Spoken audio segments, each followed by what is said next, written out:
What was once a part of another town, our destination became its own municipality. Filled with radiant people and with rapid increase in development, this place remains to be a beautiful and prosperous community that continues to thrive and grow. Be captivated along with me as we spoil ourselves in the spectacle of Ganda. Seafood budol bilao pinagpala!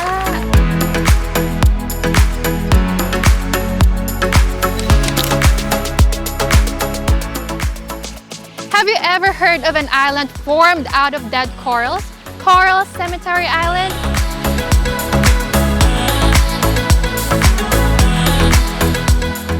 I am Stacy, your travel buddy.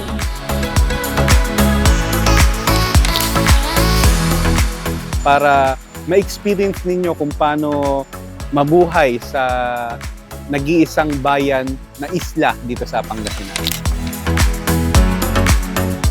Tranquil haven with its beautiful seascapes and crystal clear water.